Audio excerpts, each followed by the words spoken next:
Hello mga paps, nandito tayo ngayon. Pahinga muna kasi habang nag-aantay ng sakay natin, dito muna ako kasi sobrang lamig.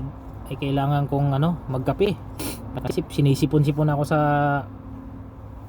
sobrang lamig kasi bumabagsak na ng nabagsak na ng 10 degree. Tapos ngayon bubagsak na naman, nagiging 8 degree na yung lamig. Kaya ito, kape muna. Kasi talagang ang nangyari kasi ngayon sa akin dito, hindi na training to nagsusulo na talaga ako, nagda-drive na habang nag-aantay pa ng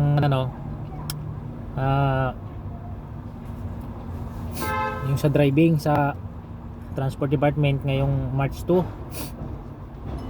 Kaya ito ngayon, pero wala na, bugbog na sa biyahe kasi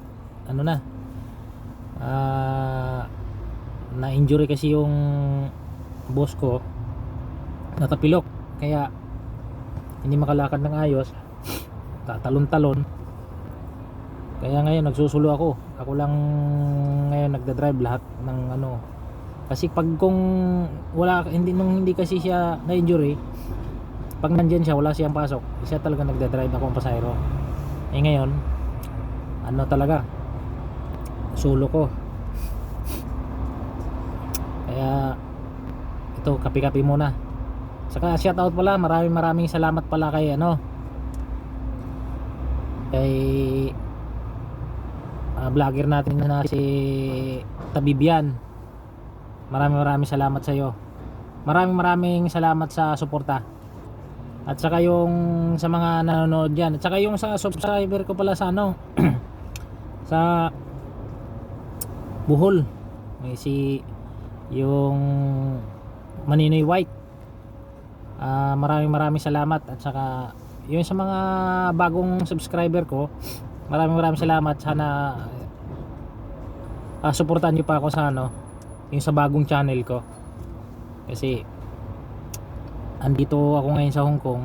Ang hirap kasi magbanat ng buto dito, kailangan talaga tiyaga. At saka pala, yung sa asawa ko, yung sa misis ko na si Cherry, ingat palagi kasi grabe, parang bumabalik ang COVID ngayon.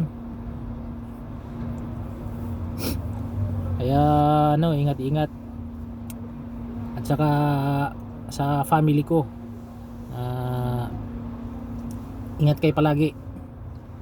At saka ikukwento ko lang sa inyo talaga ako ginabayan ni Lord, kasi last week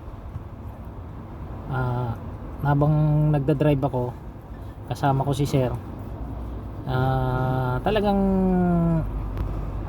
bigla na lang yung sinabi sa akin na siya daw muna mag-drive kasi hindi ko pa raw masyadong kabisado yung lugar dun sa bandang Kowloon.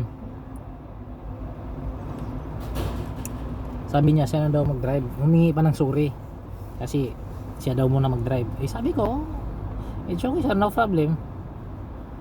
Hindi siya nag-drive. Pagdating namin dun sa may Kowloon, nakaikot lang kami doon, tapos sa halip na kami pauwi na, saktong-sakto naman nung pauwi na kami, binangga kami. Di talagang swerte ko pa kasi talagang hindi sa akin napatapat. Kasi kung sa akin napatapat yun, malaking problema. Kasi siyempre hindi naman tayo taga rito, hindi naman tayo resident dito. Tsaka napakahirap makipag-communicate sa mga Chinese kasi mahirap kasi siyempre yung English nila din, yung bilang lang din, parang sa atin din, kasi mas sila sa salita nila, tapos tayo mas din tayo sa salita natin, kaya napakahirap. Kaya swerte ko pa rin na si boss ang nag-drive. Kaya yun, medyo may tama yung may gas yung dinadrive ko ngayon. Pero sa Lunes, naka-schedule na, papagawa na raw kasi babayaran na daw nung nakabangga. Kaya hindi ko alam kung matatapos ba gagawin o hindi ko alam kung anong ida-drive ko kasi sino maghahatid ng estudyante sa sa school.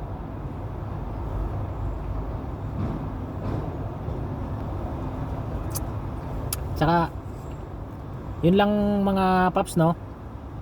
Sa susunod na lang na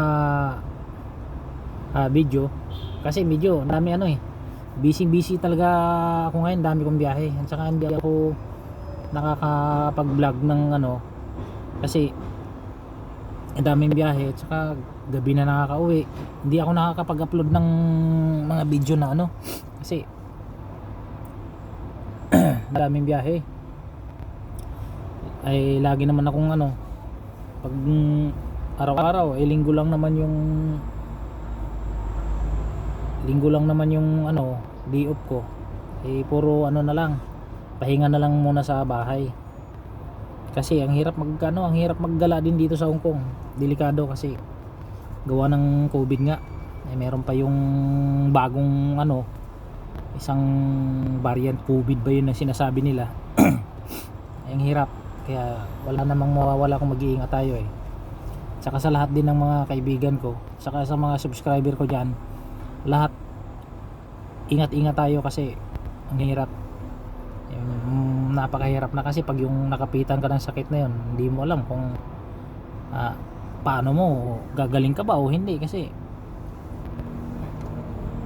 napakahirap nga yung sakit na yun Kaya ito mga paps, maraming salamat. Magkakape muna kasi maya nandito na rin yung sakay ko. Sige, bye bye.